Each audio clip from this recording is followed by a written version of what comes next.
Hi, and welcome back to Focal Point AFR Talk. Brian Fisher is my name. Great to have you in the conversation. Still kind of ruminating on that call from Hector in the last segment that President Obama's problem may fundamentally be that he has a beef with the Christian God. That may be at the root of everything else. You know, you look at Romans 1, we read that in the opening hour, where Paul makes it very clear that all of the sins that emerge, that grow out of the weeds, the weeds that grow out of the soil of our fallen human condition, all of those go back to a dishonor and disrespect for God. Even though they knew God, they did not acknowledge him as God.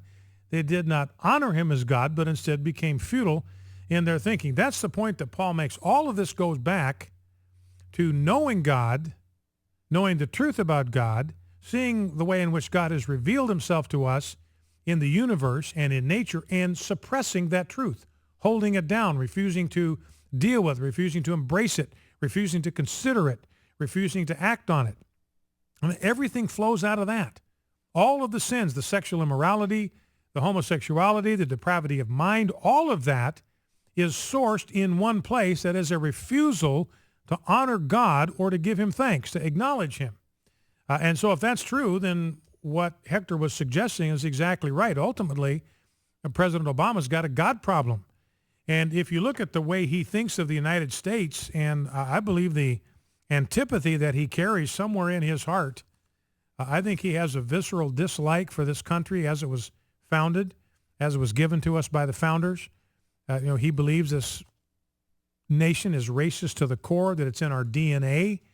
Well, there's nothing you can do about DNA. You got DNA down in there. There's nothing you can do to fix that. So all you can do is tear the whole thing down and start over. And so that may be why so much of what he is doing is designed to debilitate the United States. It's his way. It's President Obama's way, perhaps, of punishing what he believes to be a racist country. So anyway, that's a fascinating prospect. And so his real beef may be with the God of the Jews and the God of Christians, the God that's revealed on the pages of Scripture. Now, I want to play the tape, but we had it in the queue yesterday, and obviously we didn't have a program yesterday. But I want to play a montage. I had Jeff go through and pull out a montage of all the of statements from by the owner of the L.A. Clippers. You're aware of this. The owner of the Los Angeles Clippers. This guy is a racist and he's a slumlord. And the reality is people have known this for years. He actually had to settle a racial discrimination lawsuit because he refused to rent space, apartments or condos or townhouses or whatever, refused to rent them to minorities. He had to pay like $2.75 million to settle that. So he's had a reputation in sports circles. He's been the owner of the Clippers since 1981. Everybody's known that he's a racist virtually from day one. But he's given money to the NAACP. We find out this morning he gave $30,000 to something called the Museum of Tolerance. He gave $30,000 to the Black Business Association, $30,000 to the United Negro College Fund. Notice, by the way, that's interesting to me. It's still the United Negro College Fund. Remember how they got all over Cliven Bundy for using that word? Here it's the United Negro College Fund. I hadn't even connected that until just now. In these groups, none of them have said a word of criticism toward Sterling. None of these groups that have taken money from him. So that really turned out to be protection money for him. He was buying protection. He knew he was a racist. He knew it could be exposed. So he was buying their silence. He was buying them off, basically amounted to a bribe. And by the way, breaking news, the NBA's banned him for life. He can't have any association. He can't be connected to the NBA, cannot be connected to the LA Clippers for the rest of his life. Now, I don't think they can force him to sell it, but they can ban him from, like Major League Baseball did with Pete Rose.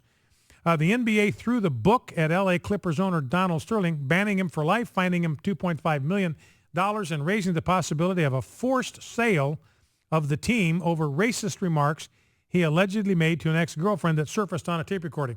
Well, here's the montage, and I think you'll listen to this and you'll agree this guy is an out-and-out racist. Let's listen.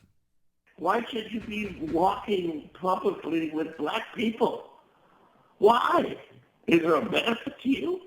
Is it a benefit to me? Does it matter if they're white or blue or yellow? I guess that you don't know that. Maybe you're stupid. Maybe you don't know what people think of you. It does matter, yeah. It matters. People call you and tell you that I have black people on my Instagram, and it bothers you. Yeah, it bothers me a lot that you want to broadcast that you're associating with black people. You have to. I don't want you to hate. That's what people do. They turn things around. I want you to love them privately.